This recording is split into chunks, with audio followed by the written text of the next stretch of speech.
Welcome, everyone. Today we're doing something a little different for this deep dive.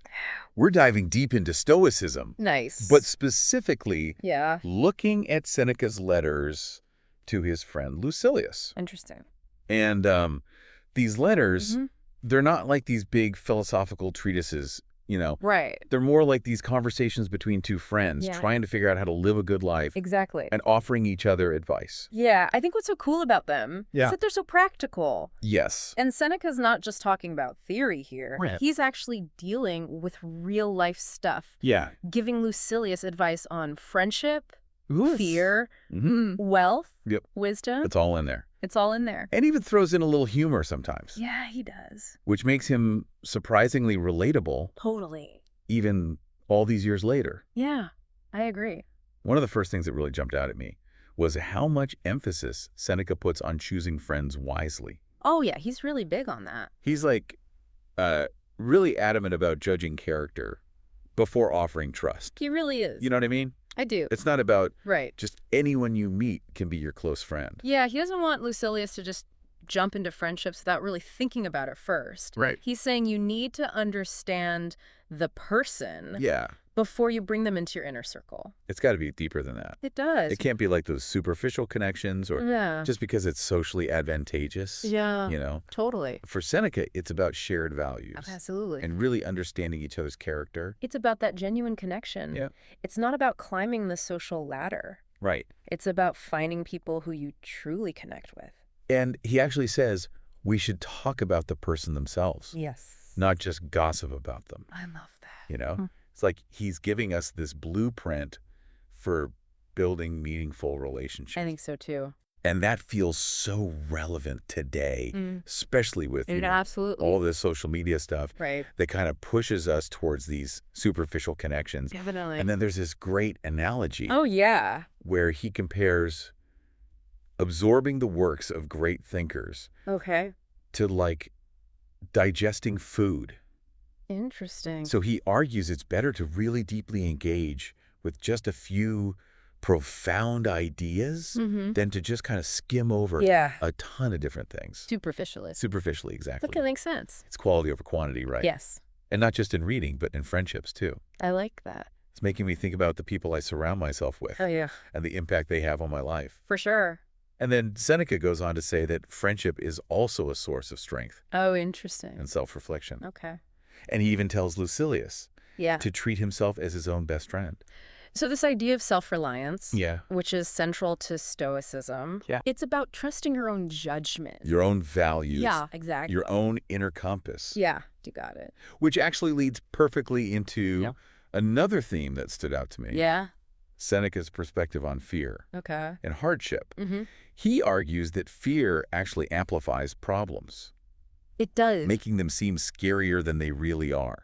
Yeah, think about it. Right. How many times have we let fear just take over, Oh, yeah. completely blow things out of proportion, Totally. and then later realized Yeah. it wasn't that bad after all? Exactly. Seneca's warning us about letting our emotions run wild, Okay. especially panic. He really doesn't like panic. No, he doesn't. Yeah. He sees it as the most uncontrollable and destructive form of fear. So it's like face your fears Yeah. head on Dead on. with reason and composure. With reason. That's how you overcome them. Exactly. And this connects to his views on death, Right. which can be a scary topic. For sure. But Seneca's approach Yeah. is all about acceptance. It is. Death is inevitable. It is. So why worry about it? He uses this really striking image yeah. of men clinging to thorns Okay. while they're being swept downstream No. to represent those who fear death. So they're so focused on Yeah. avoiding the inevitable.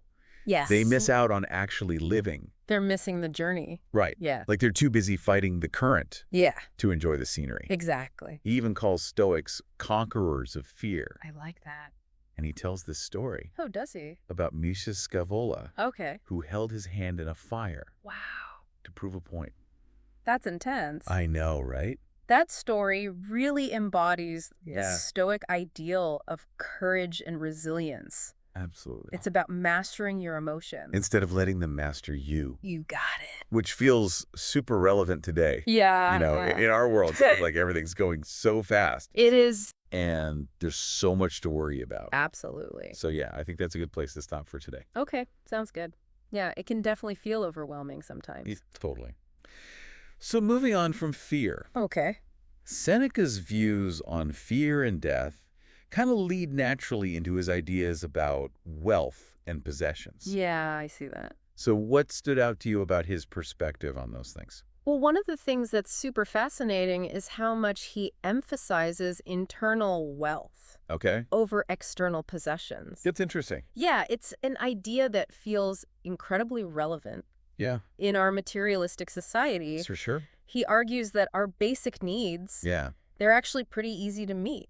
right. It's the desire for all the extra stuff. Yeah, all the superfluous things. Exactly, the superfluous things that drive us to all this toil and stress. That makes sense. And it's that constant craving for more, more, more. Oh, yeah. That creates so much suffering. Like we're never satisfied. Exactly. Always wanting more. Always wanting more. So do you think it's actually realistic for people to detach from material possessions? That's a tough question. Yeah. It definitely challenges Yeah. a lot of our modern assumptions about Right. success and happiness. Especially today. Yeah, but Seneca was actually a pretty practical guy. Okay. He wasn't saying that everyone needs to give up all their stuff Right. and live in poverty. Right. Instead, he advised Lucilius to practice poverty. What does that mean? It means intentionally living on the bare minimum Oh, wow. for a little while as Okay. a way to kind of reset, Okay. build resilience, and detach from material wealth. So almost like a thought experiment. Exactly. I can imagine walking into a board meeting Yeah. and being like, hey, everyone, I'm practicing poverty. I don't think that would go over very well. Probably not. But I think Seneca saw it as a way to Yeah. recalibrate our priorities. Okay. Remind ourselves that true happiness isn't about external stuff. Right. It's about inner contentment and freedom from all those anxieties Yeah. that come with wealth. That makes sense. And that reminds me of his analogy of the lean, fierce lion Oh, yeah. being favored over the sluggish, gilded one. Yeah, he's saying that true strength comes from what's essential. Exactly. It's not about flashy displays of wealth or status. Right. It's about what's really important. It's The core of who you are. Exactly. And speaking of what's important, Yeah. Seneca was also a huge advocate for the pursuit of wisdom and virtue. He was. He believed that philosophy isn't just some intellectual exercise. Yeah, It's actually a guide to living a better life. absolutely. It's about taking all those big philosophical concepts Yeah. and actually applying them to your everyday life, to Exactly. your relationships, Right. even to your career. He wanted philosophy to be a lived experience. It's not just something you talk about in some ivory tower. Right. It needs to be practical. Yeah, and he even shares this anecdote Oh, yeah. about learning to accept ridicule from others while pursuing virtue. Interesting. It's about having the courage to stick to your convictions. Even when they go against the grain. Yeah, exactly. That takes a lot of inner strength. It does. It's like he's saying, don't let other people's opinions sway you from what you know is right. Yeah. Trust your own judgment. Yeah, and follow your own path, Exactly. even if it means standing alone. Which often means rejecting popular opinion Right. and seeking guidance from those who are wiser than us. So finding mentors. Exactly. Finding mentors. There's people who can challenge us Yeah. and inspire us to become better. To become the best versions of ourselves. I love the story he tells about the philosopher Stilbo. Oh, yeah. That's a good one. So after being exiled Mm-hmm. and seeing his whole city destroyed, Wow. he famously What said, did he say? my goods are all with me. Wow. Such a powerful statement. It is. It really illustrates that Stoic belief in internal wealth. Yeah. It shows that true worth isn't determined by external circumstances. It's about the strength of our character, Yeah. our inner resources. Our ability to find meaning, Exactly. even in the face of adversity. It makes you wonder how you would react in a situation like that. Seriously. Would you be able to maintain that level of inner peace? That's a good question. And that brings us to an interesting point. Okay. How does Stoicism, with its focus on reason and virtue, Yeah. compare to other schools of thought? Right, because Stoicism wasn't the only game in town. It wasn't. There were other philosophical schools like Epicureanism, Right, which emphasized pleasure. right, and the Peripatetics, Who focused on moderation.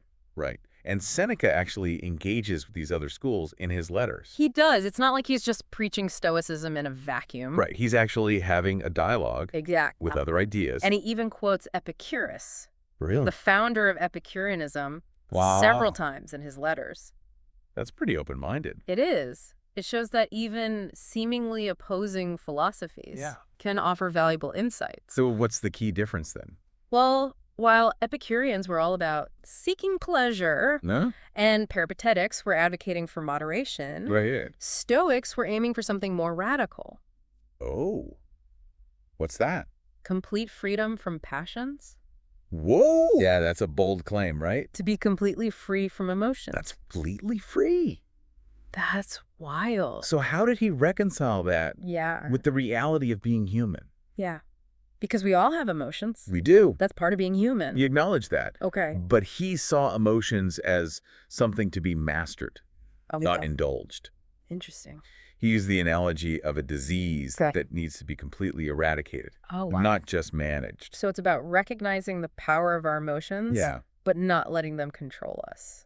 Exactly. And it's not about denying or suppressing emotions. It's about developing wisdom and self-control to choose how we respond to them. Yeah, that makes sense. And speaking of choosing, Seneca's message about choosing your own path really resonated with me. Oh, yeah. Yeah, he talks about being the architect of your own life. I like that. Living according to your own standards. Not seeking validation from others. Not seeking external validation. That's powerful. He has this great piece of advice. Oh, yeah? Where he tells Lucilius to live as if you were living under the eyes of some good man. That's interesting. He even recommends setting as a guard over yourself the authority of some man whose character you admire.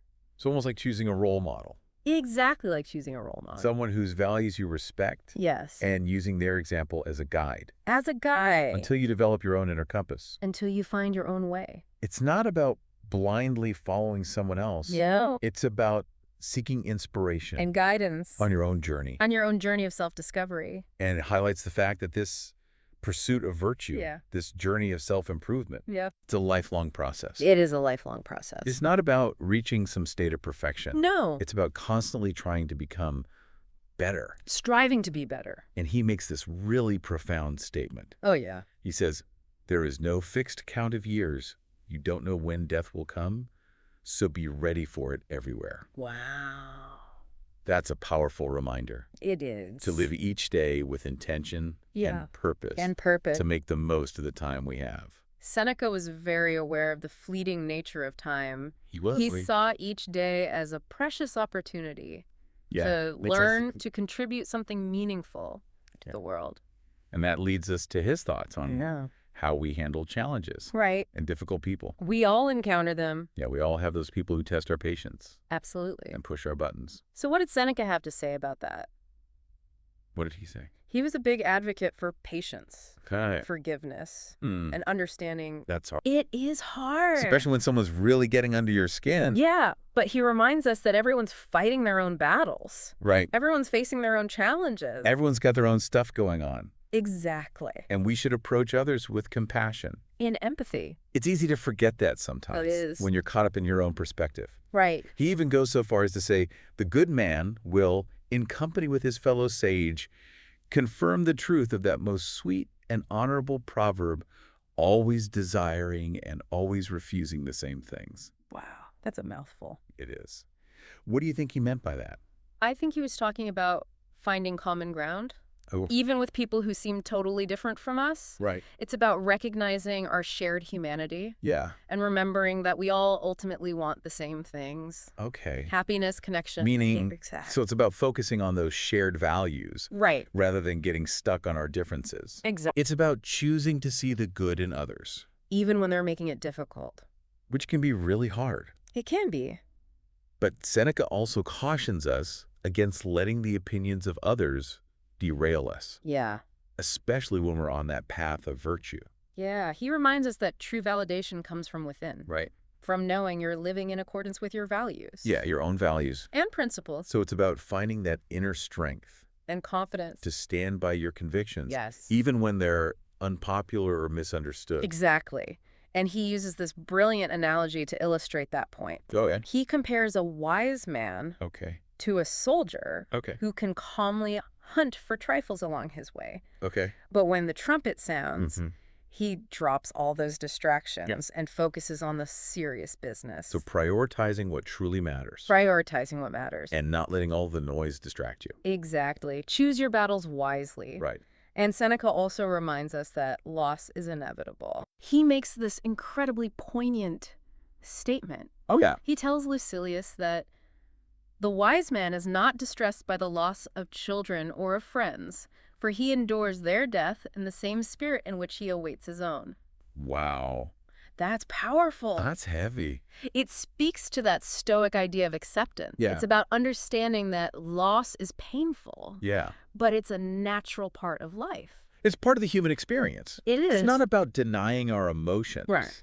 But about approaching grief and loss with a certain perspective. A certain understanding. That allows us to move through them. Yeah. Without being consumed by them. Without being consumed. That's a challenging concept. It is.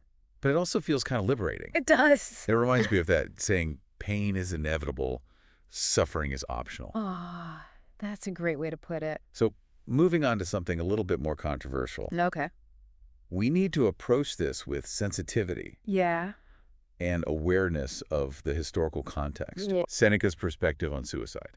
Right. He addresses this pretty explicitly in his letters. He does. And it's important to understand that in ancient Rome, suicide was often seen as an honorable act. Really? Yeah, a way to escape unbearable suffering. Wow. Or to preserve your dignity. Okay. In the face of extreme adversity. So a very different cultural landscape. Very different. And Seneca himself faced pressure to take his own life. He did. After falling out of favor with the emperor. That's right. And in his letters, he argues that no man can be kept in life against his will. So he's advocating for the right to choose death. Wow. In certain extreme circumstances. So he believed that if life became truly unbearable, if pain and suffering outweighed any potential for joy or meaning, then choosing death could be a rational and even courageous act. That's a lot to unpack. It is. It's a complex issue. Very complex. And it's important to remember that Seneca's perspective is just one perspective. One perspective among many. And it's a topic that needs careful consideration. And thoughtful discussion. Absolutely. So let's move on to a slightly lighter topic. Sounds good. Seneca also had a lot to say about luxury and excess. He did. Which is interesting. Yeah. Because he was living in a time of immense wealth and extravagance in Rome. He was. So his perspective feels super relevant today. Okay. He was very critical of the lavish lifestyles of the Roman elite. He was. Arguing that true wealth lies not in possessions, but in virtue and wisdom. Right. He saw luxury as a distraction. Okay. A hindrance to living a meaningful life. It's like he was predicting our modern-day obsession with consumerism and the constant pursuit of... Like he was ahead of his time. I know, right? He has that great line. Oh, yeah. What is it? It is the superfluous things for which men sweat the superfluous things that wear our togas threadbare. It's so true. It's a good reminder that chasing after all that stuff can actually lead us away from happiness. Away from contentment. Exactly. And of course, he uses that analogy of the lean, fierce lion being better than the sluggish, gilded one. Because true strength lies in what's essential. Not in superficial displays of wealth. Exactly. And he encourages Lucilius to establish business relations with poverty. What? I know, right? By living on the bare minimum. Yeah. From time to time. That's a wild idea. It is a wild idea. But what do you think he meant by that? I think he saw it as a way to break free from our attachment to all that stuff, to appreciate simplicity and to be grateful. Grateful for what we have. Exactly. It's about shifting our focus from what we lack to what we already have. Exactly. And it connects to his ideas about work and leisure. Right. He was all about balance. Yeah. He believed that work should be a means to an end.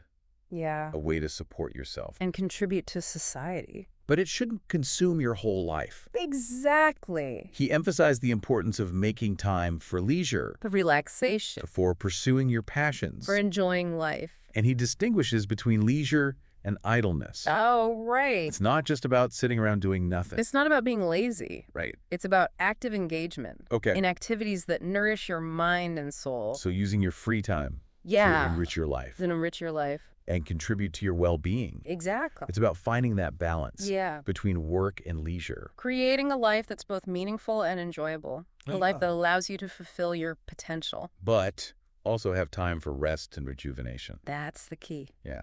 And speaking of fulfilling potential, Mm-hmm. Seneca's writings have had a huge impact on history. They have. I mean, people have been studying and admiring his work for centuries. They have. Influencing everyone from Mm-hmm. Renaissance humanists to modern-day self-help gurus. That's amazing. It's incredible to think about the ripple effect Yeah. his ideas have had. It's a testament to the timelessness of his message. His insights into human nature, Mm-hmm. the challenges we face, The pursuit of wisdom. the art of living a good life, Yeah. they still resonate with people today. They do. From all walks of life. From all walks of life. He's even been called the father of moral philosophy. Wow. I mean, his works have been translated into countless languages, That's incredible. and people are still discussing and debating his ideas today. That's amazing. But he wasn't just some philosopher writing in isolation. Right. He had a very specific view Yeah. on the role of philosophy in society. So what was his view? He believed that philosophy wasn't just an academic pursuit, Okay. but a practical guide.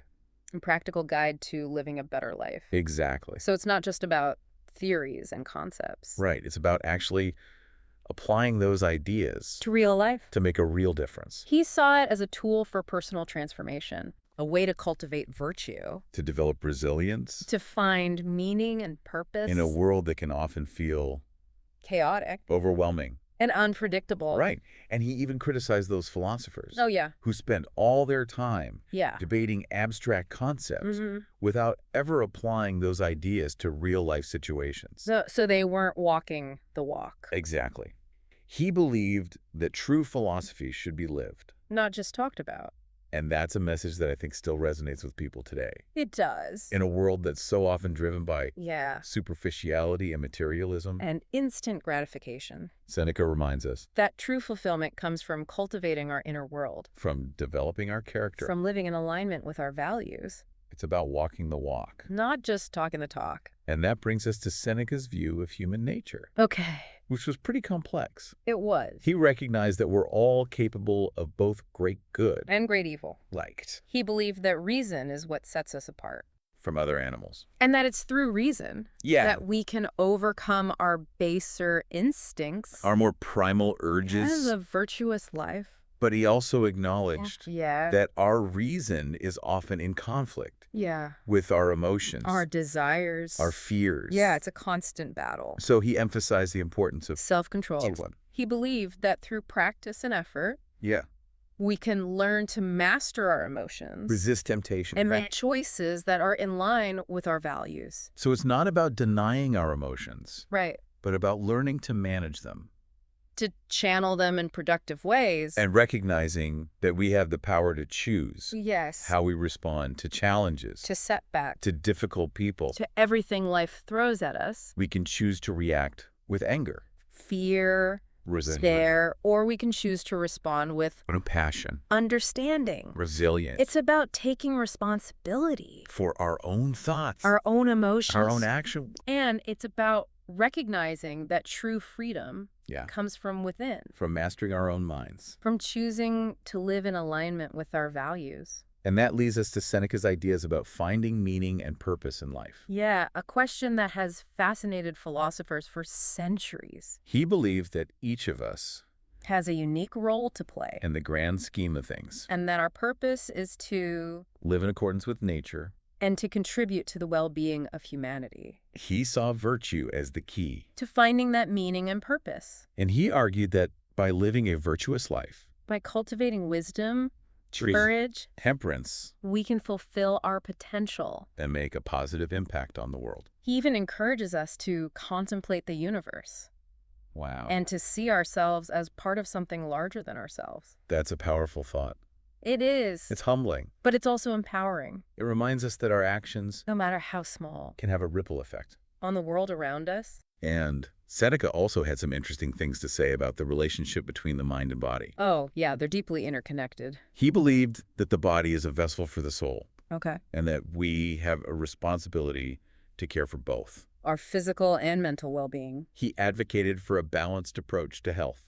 Emphasizing moderation in all things So nourish your body with wholesome food, and exercise. but don't become obsessed with physical appearance. Or indulge in excess. He even recommends things like Cool baths. and practicing poverty as ways to build resilience. and detach from physical comforts. He saw these practices as a way to strengthen, Both the mind and the body. to cultivate mental toughness. And a detachment from material things. It's about challenging ourselves, Stepping outside our comfort zones. recognizing that true strength comes from within. Exactly. And he also recognized the importance of Mental health emphasizing the need for peace of mind. and tranquility He understood that our thoughts and emotions, have a profound impact on our physical health. long before modern science confirmed it, He was ahead of his time, he advocated for practices that promote mental well-being. like meditation, Reflect. spending time in nature. He even suggests that we should Devote ourselves wholly to philosophy roll as a way to achieve peace of mind and find true happiness. It's about cultivating a mindset that allows us to navigate the challenges of life. with grace and equanimity. He saw philosophy as a path to self-discovery, Yeah, a way to understand ourselves better, to clarify our values. and to find our place in the world.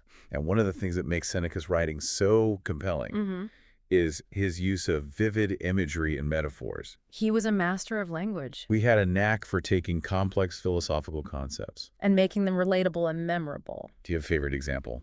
Oh yeah, remember his comparison of fear to a load Okay. that makes us shake at every sound and fear the air? Oh, yeah, that's a good one. It really paints a picture. Yeah, it really captures. That feeling of being weighed down by fear. Exactly. Or what about his description Oh, yeah. of those who cling to thorns while being swept downstream Yeah. as a metaphor for people who are afraid of death? It's so It vivid. really sticks with you. And it's not just metaphors. Right. He also used historical anecdotes. To illustrate his points. Yeah, drawing on examples from figures like Socrates, even Alexander the Great, He saw them as role models, of virtue and resilience, examples of how to live a meaningful life. even in the face of adversity. It's like he was saying, look, these principles have been tested and proven by some of the greatest minds in history. It's inspiring, It is. And it makes his ideas feel more real, more grounded. more accessible. Exactly. But we can't talk about Seneca Hmm. without acknowledging Yeah. the complexities of his own life. Right, he wasn't just some abstract philosopher Right, he was a wealthy Roman senator involved in politics. and ultimately met a tragic end. It's a reminder that even the greatest philosophers are human, Yeah. and none of us are perfect. So did he actually live up to his own philosophical ideals? That's a question that's been debated for centuries. Yeah, some people accuse him of hypocrisy, Right, pointing to his wealth his involvement in political intrigue. as evidence that he wasn't really practicing what he preached. And it's true that he did amass a considerable fortune He did. during his lifetime. But others argue that we can't judge him Yeah. by our modern standards. Right, he was a product of his time. They point to his acts of generosity, His willingness to speak truth to power his acceptance of his own death. as evidence that he did try to live by his principles. It's a complex question with no easy answers. But I think it's important to remember. That even the greatest But philosophers, it's human. and we all make mistakes. And maybe that's one of the most important lessons we can learn from Seneca. Yeah. It's not about achieving some kind of unrealistic perfection. It's about striving to live a life guided by Reason. virtue. And a commitment to self-improvement. It's about recognizing our flaws Accepting our limitations. and continuing to try to become the best versions of ourselves. And finding meaning in the journey itself. In the daily practice of living a life worthy of our own highest ideal. Exactly. Yeah, it's about the journey, not the destination. Right. And so we've covered a lot of ground here. Yeah. Exploring Seneca's ideas about friendship, Fear, wealth, virtue, the meaning of life. even his own complicated legacy. It's been pretty thought-provoking. It has. But here's the question that keeps coming back to me. Yeah. What does all this mean for us today? That's the big question, right? Yeah, like how can we actually apply Seneca's wisdom to our own lives? Yeah. Nearly 2,000 years later. Well, I think that's the beauty of Seneca. Okay. His insights are timeless. They really are.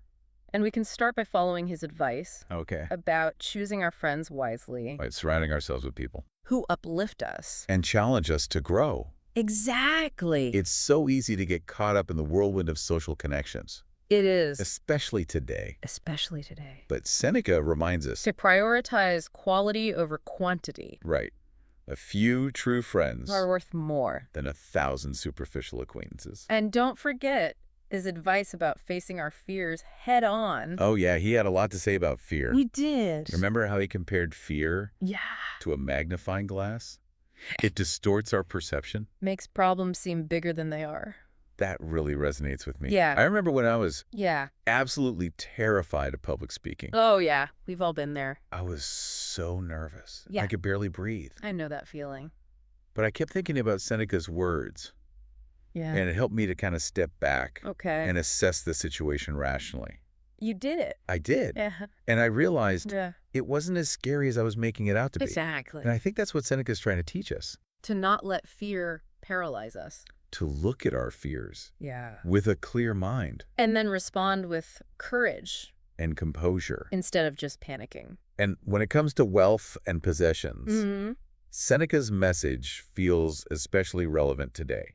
It does. I mean, he was living in ancient Rome. A time of incredible wealth and extravagance. Yeah, and yet he was urging people. To find contentment in simplicity. It's almost like he could see our Yeah. modern-day struggles with consumerism. And materialism. He understood the allure of material things, He did. but he believed that true wealth, Lies in our character, our value, our relationships, and remember his suggestion. about practicing poverty. Yeah, I don't know if I could give up all my possessions, Yeah, I don't think that's what he was suggesting. but I can see the value in simplifying our lives. even if it's just for a short time, It's about challenging our assumption about what we truly need. and appreciating what we already have, Shifting our focus from external validation to internal contentment.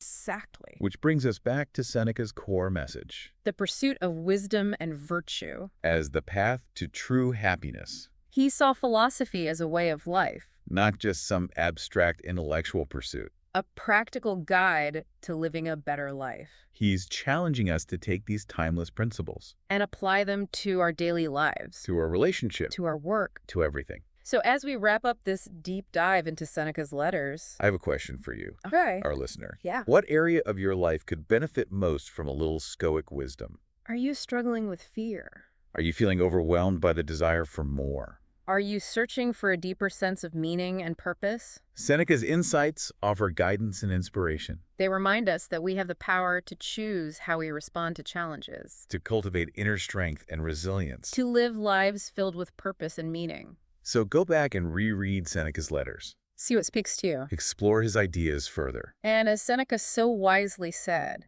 Every new beginning comes from some other beginning's end. until next time, Keep diving deep keep seeking wisdom. and keep striving to live a life worthy of your own highest ideals.